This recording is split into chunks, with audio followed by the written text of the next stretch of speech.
climate change, a controversial topic that has been debated over the course of these recent years. This is an issue that doesn't only affect us Americans, but it also affects the rest of this world. So what is climate change?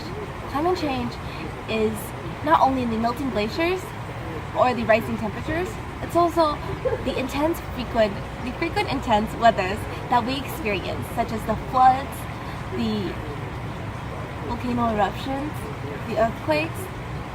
So American interest groups are pushing for more funding into environmental studies so we can better protect whatever is around us right now.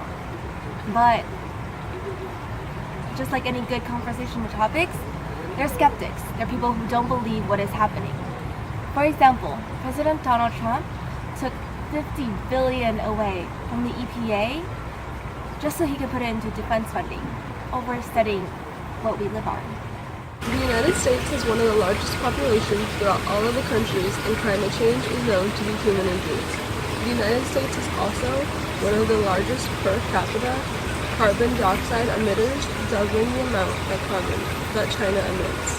Knowing this, it should be common sense that America needs to do something and work with the other countries to figure out a plan. Whether that plan is to find ways to burn less fossil fuels, cut down less trees, or find new ways to practice agriculture that are less harmful, something needs to be done. Our own president likes to believe that climate change is just a hoax created by the Chinese trying to get America to manufacture less so they can stay in the lead. But if climate change is just a hoax, then why would the average temperature on the Earth have risen 2 degrees Fahrenheit since the late 19th century? Or why would the ice sheets in the Greenland and Antarctic be shrinking by miles each year? It doesn't seem like something we should be taking lightly. Climate change is long-lasting weather shifts that influence the life on Earth. Some adverse effects of these issues are reduction, vegetation, extinction of animal species, and food reduction, among others. Managing the effect of climate change is also costing nations financially. The United States is responsible in total for 16% of global emission of carbon and greenhouse gas. To convert this adverse effect, there has been policies and efforts that to help reduce the causative factors of climate change. The U.S. implemented a variety of policies and governmental initiatives that include the Clean Air Act in 1960, the 2014 Clean Power Plan, new energy emission standards, and collaboration with China and others. However, these initiatives are not sufficient for effective struggle against the climate change.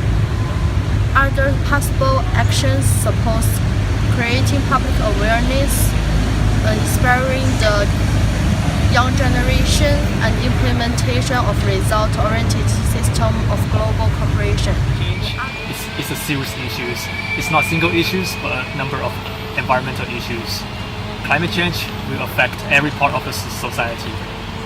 The actions we take and the decision we make can create an opportunity for the next generations. So here are some ways that we can do it to make a difference. First, reduce, reuse, and recycle for everything.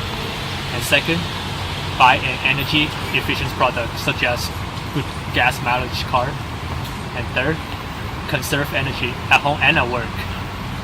And fourth, make wise transportation choices such as drive less and walk or ride the bike more. And fifth, the most important one, to plant trees, which can remove carbon dioxide from the atmosphere.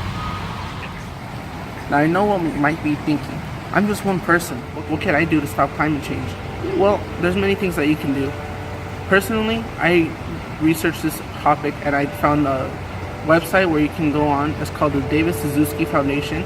They give you a 10-step plan on how to help prevent climate change and to stop climate change.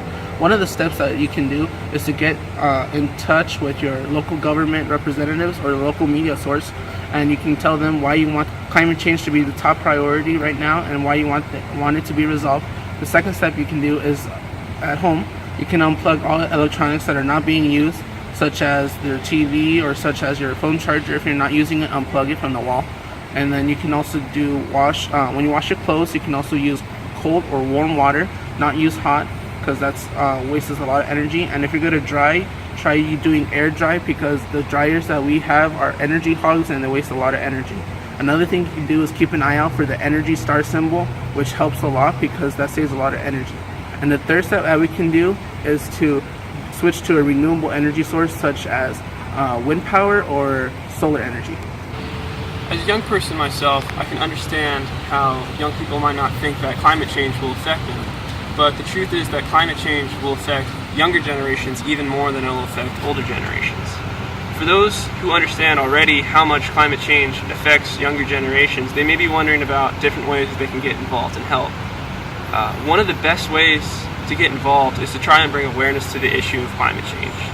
You can do this by promoting different social media pages, such as pages on Instagram, to help bring attention to climate change, because some people might not know what it is. If you want to get even more involved in that and you have money that you want to donate, there are many different websites and foundations that are trying to raise money so they can slow down or stop climate change. One of the best websites to do this is GoFundMe. They have multiple different pages that you can donate to from your house, your home, or just from your phone, and they're trying to stop climate change. If you want to get even more involved than that, you can make your own GoFundMe page to try to raise money and raise awareness to stop climate change.